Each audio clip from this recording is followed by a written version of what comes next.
fact, they gave up 116. So the champs go down in game one. Clippers take this one. Paul George got paid in the offseason, showed up big on opening night. The Clippers play the Lakers often to open the season. And Tuesday, George became just the third Clipper to score 30 on opening night against the crosstown rival. Tim Legler back on board. Is the division over? No. Okay, what did you make? Maybe a little early to draw those kind of conclusions. What did you make from one game at least?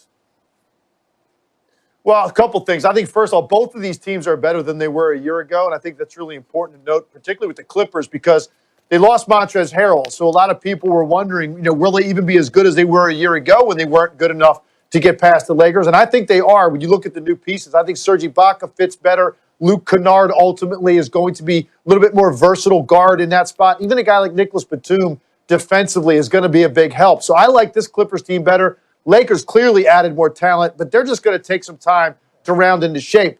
This one, to me, was all about Paul George. They paid him superstar money. He gave him a superstar performance. And if they want to win a title, and certainly that means getting past the Lakers, he's going to have to be a superstar when it matters the most. Now, this is opening night. It's one game, but it's a good sign for the Clippers that he came out and had that kind of success against the team that they directly are in competition with to get out of the Western Conference. This is what he's capable of. We know that. The talent's been there his whole career. It's undeniable. But the question has always been, can he do it for a sustained period of time throughout a playoff run and not have moments and keep moments in series when they need his performance to help get them through? He did not play very well last year in that last game to Denver. I think that was symptomatic of some other problems he's had earlier in his career. This is a great start to the year, and they need to see this again at some point when they see the Lakers down the road, because you're going to have to get through that same team to ultimately get your goal of winning a championship. Yeah, and in the Lakers' defense, it's hard to shoot well wearing a diamond-encrusted ring on opening night. Clippers get the win this time. Tim, we'll see you on the next Sports Center. We're done with you for now. Thanks. You got it. 2 NBA games tonight. We just talked about the second one. This was the first one. Kevin Durant, Kyrie Irving side by side in Brooklyn as the Nets took on Golden State. First game for Durant in 18 months. Irving and Durant both got off to great starts. Irving, 2, Warriors, 2. Then Durant only took 2 3-pointers, made that one, missed the other one. Minute later, no problem. Double team knocks it in. Under 9 minutes to play in the first. And 1. He made the free throw. So Durant has 8. Kyrie has 2. Warriors 6. Irving. Roll that three-pointer in. Less than a minute later. Baseline. Durant can still dunk. He'd be in like his 14th season in Seattle right now. He's 32 years old now. Yeah. Kyrie's 28. Makes it with the left, as you can see. The Warriors, meanwhile, were shooting the ball like LA Fitness dudes. They had the LA Fitness shooting percentage tonight. And so the lead just kept getting bigger as Durant and Irving win in their debut. John Butchergrass, Kenny Mayne with you until midnight. Giannis, the NBA's reigning 2-time MVP, signed that big multi-year extension with the Bucks for the full 5-year, $228 million Supermax, including an opt-out after the 4th year, Kenny. They always opt out. Do not get him a gift card for Christmas. Yeah, give to the Milwaukee food banks or one in your neighborhood. I think we're on until 1 a.m., by the way.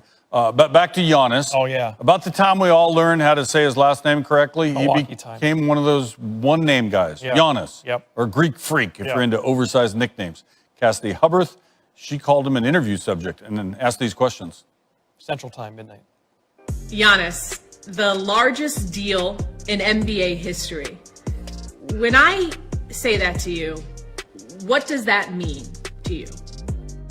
If you've told me 4 years ago that I'm going to sign the biggest deal in NBA history, I would say, no, there's no way, you're crazy. Like, there's a lot of great players out there. There's a lot of people that's better than me out there.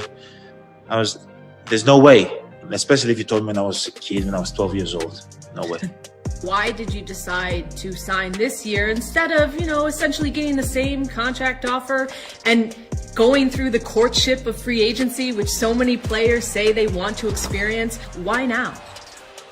I didn't want the pressure. I didn't want the pressure. Not me personally. I can deal with pressure. I didn't want the pressure, on my teammates, and my coaching staff, like going out there, losing a game, and people talking about, oh, he's leaving, oh, he's staying, oh, they didn't play well, oh, he's out of there. Like that's adding more pressure to what we're trying to accomplish here. Giannis finishes ferociously. So what would making the next 5 years count look like to you? Getting better each year. I don't like wasting years. I don't like going through a season and not having a goal. So making those years count is obviously getting to the finals. One of those years, getting to the finals, winning a championship in one of those years, maybe 2 championships, maybe 3. The Miami Heat have just ripped the heart right out of the top team in the NBA, Milwaukee.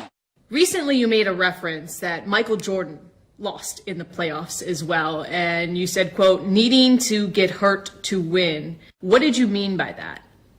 I want to win all the time, but it's not possible. There's never been a team that goes 82-0, and you got to respect basketball. You got to respect the players. You got to respect the effort that the other players put. Like seeing, Jimmy Butler in the finals, out of breath. You respect that. It's going to hurt. It's not going to be easy. And MJ went through that. LeBron went through that. A lot of great players went through that. You cannot expect that you just go and walk through the park and just win a championship. They're going to give you the championship. If we win a championship this year and next year a different team want to win a championship, we're not just going to give it to them. We're going to have to come and get it. You're going to have to come. You're going to get eliminated. You're going to get humiliated. You're going to get all those things part of being great. Johnny talked about pressure in that piece there. There might be some pressure on the whole team, though, to kind of break through. I mean, Appleton post-Crescent will be after him for sure. But here's the thing. Giannis just keeps getting better. He's increased his scoring and rebounding in 6 straight seasons to begin his career. Sean Kemp right in there with that kind of streak. Avery Johnson. Yeah, Avery Johnson. I'm the best from the city. Lob to AD! Money fiend chasing green. Not saying I'm going anywhere else or staying here, but I'm just focused on the season. And, obviously for, if I stay healthy, the best decision is to decline a player option, but that doesn't mean I'm leaving or staying. I'm focused on the season, like I said. We'll talk about that when the time is right. So that's really interesting. He said, if I'm healthy, the best decision is to decline the player option, basically because that would make him a free agent. And even if it's staying with the Clippers, get lots more money next offseason. Hearing that and knowing that Kawhi obviously went through the season in Toronto, remember all the Kawhi and dine and all the sort of moves the city made to keep him? He's comfortable going through that and then picking up and going somewhere else if he has to. I don't think Kawhi's going anywhere. I think he's just going to ensure his chances on getting a bigger bag, which he will get because the team committed to Paul George, another veteran who they want to pair him with. Now, say he gets injured this year, he's out. Regardless, they're still going to re-sign him because they put all their eggs in this basket to make this run for the next 5 years with these 2 guys. And he's just going to maximize, his pay scale. He's going to maximize that. That's all he's trying to do. This is the last big bag he's going to probably get. Yeah. And so he's going to maximize it totally, and I don't see him going anywhere. Do you know why Paul George signed that extension? Because he's not Kawhi Leonard. Right? Because he's not Kawhi Leonard. He's like, all right, let me get this money in the bag, right? Kawhi could have signed his extension and could have done that. But Kawhi's like, look, I want to keep my options open because when you do this, you know what you do? You make the Clippers stare at you the whole time. What do you need? What do you want? Once you committed, it's like, all right, it's like you got that ring on your finger, like, all right, you're stuck with me. But now they're focused on getting him what they want. Now he knows that they're going to try and go and sign players or go over the cap, all the things necessary to be a champion. And so I think he did it as a strategic move. I don't know Kawhi. Don't nobody know what Kawhi is doing. But if he's healthy, he'll be a free agent. And look, if we look at that 2021 free agent class, Giannis is no longer on the board. And you had so many teams that were kind of saving some cap room room just in case, right? so much A for bunch that. of guys got extended yesterday, even restricted free agents, not going to be on the board to the same degree. So Kawhi basically saying, hey, unless there's something I don't expect, I will be that top guy on the board. Yeah. I'm sure there are a lot of teams that were saving room for someone else who might be like, well, we could at least try. We could at least throw money at him. Yeah. And the Clippers, of course, as you say, Paul, will try as well to keep him. All right, a little bit more Clippers for you because on Sunday, Ty Lue said he plans to use Kawhi in more triangle offense sets in a similar